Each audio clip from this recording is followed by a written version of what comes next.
बिस्मिल्लाहिर्रहमानिर्रहीम। शुरू करता हूँ अल्लाह के पाक नाम से जो बहुत बड़ा मेहरबान नहायत रहने वाला है। देखती आंखों और सुनते कानों को अस्सलाम वालेकुम। बहनों, भाइयों, दोस्तों और बुजुर्गों, इस्लामी स्कॉलर्स, सूफिया कराम, सकाफती विरसे, इस्लामी फलसफे, इस्लामी तसव्वुफ और तारीखी शख्सियात की आज की मालूमाती वीडियो में हम ख्वाजा गरीब नवाज की स्वानहियात और इनके मज़ार की तारीख को बयान कर रहे हैं।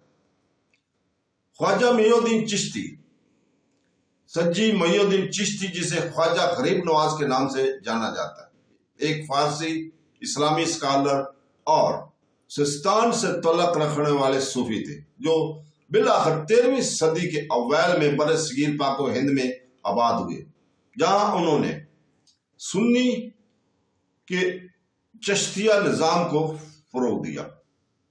ये मखसूस तरीका तरतीब करोन वस्ती के हिंदुस्तान में गालिब इस्लामी रूहानी तरतीब बन गया। हिंदुस्तानी सुन्नी सुन्नतों में से ज्यादातर अपनी वाबस्तगी में चिश्ती हैं, बशमूल निज़ामुद्दीन औलिया और अमीर खुसरो।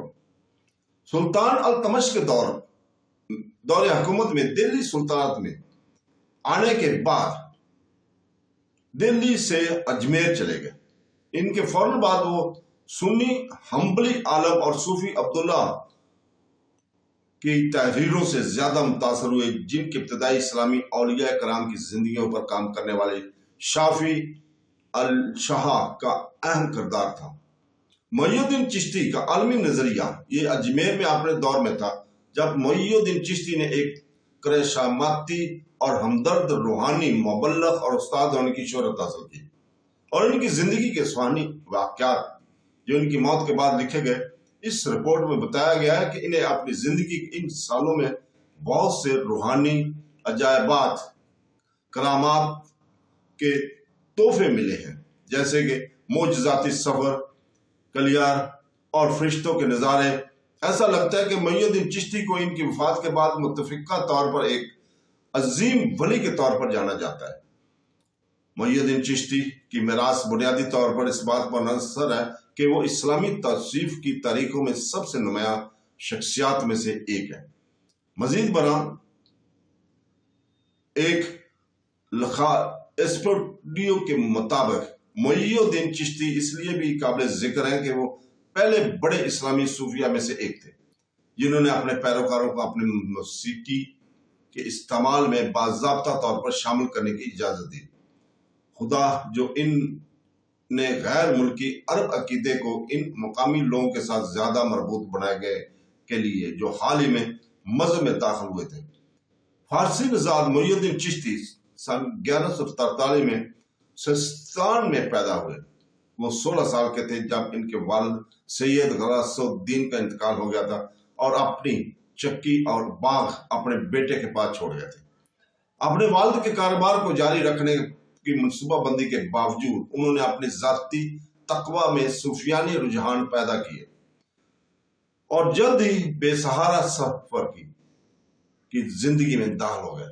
उन्होंने बुखारा और समरकंद के मद्रास में दाखिला लिया और शायद और बुखारी और अबू मंसूर के मज़ारात पर तशरीफ ले गए, और जो इस्लामी दुनिया में दो बड़े पैमाने पर काबिल एहतराम शख्सियत थे। ईरान के सफर के दौरान निशापुर के जिला में इनकी मुलाकात सुन्नी सूफियाने ख्वाजा उस्मान से हुई, जिन्होंने इसे शुरू किया। मौखरन जिक्र के खित्ते में दूसरे खित्ते के सफरों में 20 साल से ज्यादा अरसे तक अपने रूहानी रहनुमा के साथ रहते हुए इन्होंने इस दौरियानिये में अपने खुद मुख्तार रूहानी सफर भी जारी रखा। यह अपनी आजादाना घूमने फिरने पर था कि मुअज्जम का इस दौर के बहुत से काबिल जिक्र सुन्नी सूफिया से सामना हुआ, जिनमें अब्दुल कादिर गिलानी और नईमुद्दीन कुबरा के साथ साथ नजीबुद्दीन था, और इनका अब्दुल वाहिद गजनवी, जिन सब का मुकद्दर सुन्नी रवायत में सबसे ज्यादा काबिल एहतराम औलिया बनाता था।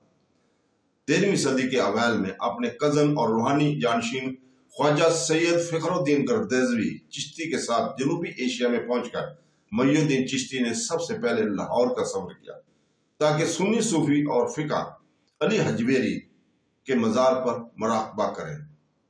لاہور سے وہ اجمیر کی طرف چل پڑے، جہاں ان کا قیام کیا اور سید وجی الدین کی بیٹی سے شادی کی، جس سے انہوں نے 1209 میں شادی کی۔ آپ کے 3 بیٹے ابو سعید، فخر الدین اور اسام الدین اور ایک بیٹی بی بی جمال پیدا ہوئی۔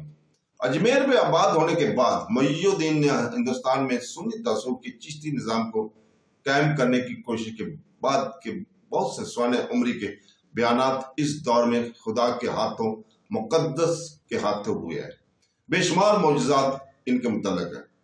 محی الدین چشتی تصوف کے چشتیہ حکم کا موجد یا بانی نہیں تھا، جیسا کہ انہیں اکثر غلط سمجھا جاتا ہے۔ ان کی برعکس چشتیہ اپنی پیدائش سے پہلے ہی ایک قائم شدہ صوفی حکم تھا، جو کہ اصل میں پرانے حکم کا ایک شاخ تھا، جس نے ان کی روحانی نسب کے عنوان کا نام ابتدائی اسلامی سنت اور صوفیہ ابراہیم ابن ادم سے ملا۔ اس طرح 10ویں صدی کے سنی صوفی ابو اسحاق الشامی کے بعد 930 کے لگ بھگ افغانستان کے صوبہ ہرات کے ایک قصبے چشتی شریف کی طرف ہجرت کرنے کے بعد ادہیمہ کے اس مخصوص شاخ کا نام چشتیہ رکھ دیا گیا، تاکہ قاری کی پیدائش سے تقریباً 148 سال قبل اس علاقے میں اسلام کی تبلیغ کی جا سکے۔ عبد القادر گیلانی، یہ حکم بر صغیر پاک و ہند میں پھیل گیا، تاہم 13ویں صدی میں فارسی محی الدین چشتی کے ہاتھوں جب یہ خیال کیا جاتا ہے کہ ولی نے ایک خواب دیکھا تھا جس میں اسلامی پیغمبر محمد صلی اللہ علیہ وسلم نمودار ہوئے اور انہیں ہندوستان میں اپنا نمائندہ یا ایلچی بنایا۔ مختلف تاریخوں کے مطابق مقامی آبادی کے ساتھ محی الدین چشتی کا رواداری اور ہمدردانہ رویہ ان کے ہاتھ میں اسلام قبول کرنے کے ایک بڑی وجہ معلوم ہوتی ہے۔ محی الدین چشتی کے بارے میں کہا جاتا ہے کہ انہوں نے بختیار کاکی کو اپنا روحانی جانشین مقرر کیا، جنہوں نے دہلی میں چشتیہ کو پھیلانے میں کام کیا۔ مزید برآں کہا جاتا ہے کہ محی الدین چشتی کے بیٹے فخر الدین نے اجمیر میں حکم کی تعلیمات کی مزید پھیلایا، جبکہ سنت کے ایک اور بڑے شاگرد امد الدین ناگوری نے راجستھان کے ناگور میں تبلیغ کی۔ محی الدین چشتی کا مقبرہ درگاہ مارچ 1236 میں مبلغ کے موت کے بعد صدی کے ایک انتہائی قابل احترام مقام بن گیا۔ تمام سماجی طبقوں کے افراد کی طرف سے اس مقبرے کا احترام کیا جاتا ہے، اور اس وقت بہت سی اہم ہستی حکمرانوں نے اس مقبرے کا بہت احترام کیا، جن میں محمد بن تغلق، سلطان محمد تغلق بھی شامل ہیں، جنہوں نے سن 413 میں دہلی کا دورہ کیا۔ 1332 سنت کو یاد کے منانے کے لیے اس طرح بعد مغل بادشاہ اکبر نے اپنے دور حکومت میں کم سے کم 14 مرتبہ اس مزار کا دورہ کیا۔ موجودہ دور میں محی الدین چشتی کا مقبرہ برصغیر پاک و ہند میں سنی مسلمانوں کے لیے مذہبی زیارت کی سب سے زیادہ مقبول مقامات میں سے ایک ہے، جہاں پورے برصغیر پاک و ہند سے لاکھوں لوگ اولیاء کے عرس یا یوم وفات کے موقع پر وہاں جمع ہوتے ہیں۔ مزید برآں یہ سائٹ بہت سے ہندوؤں کو بھی اپنی طرف متوجہ کرتی ہے، جنہوں نے قرون وسطیٰ سے اسلامی سنت کی بھی تنظیم کی تھی۔ 11 اکتوبر 2007 کو صوفی بزرگ خواجہ محی الدین چشتی کی درگاہ میں افطار کے وقت نصب بم پھٹنے سے 3 زائرین جہاں بحق ہوئے اور 15 زخمی ہو گئے تھے۔ جے پور میں ایک خصوصی قومی تحقیقاتی ایجنسی NIA کے عدالت نے 207 کے اجمیر درگاہ پر بم دھماکے کیس میں دونوں مجرموں کو عمر قید کی سزا سنائی تھی۔ اجمیر میں سنت اور ان کی درگاہ کے بارے میں ہندوستانی فلموں میں جی ایشور کی میری غریب نواز کی شریف کی سلطان ہند 1973، اکبر بالم کی خواجہ کی دیوانی 1981 اور M گلزار سلطانی کی میرا داتا غریب نواز 1994 شامل ہے۔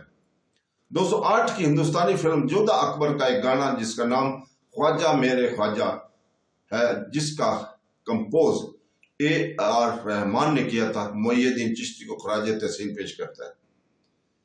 نصرت فتح علی خان کی خواجہ اور خواجگان، صابری برادران کی خواجہ کی دیوانی اور کوچی بدوانی کی کبھی رب سے ملا دے، سمیت متعدد قوالیاں سنت سے عقیدت کو پیش کرتے ہیں۔ تو دوستو اس کے ساتھ ہی ہم کل تک کے لیے اجازت چاہتے ہیں۔ کل ہم انشاءاللہ تعالی ہم الحاکم الترمذی کی سیرت اور ان کے مزار کی تاریخ کو بیان کریں گے۔ کل تک کے لیے اجازت، اللہ حافظ۔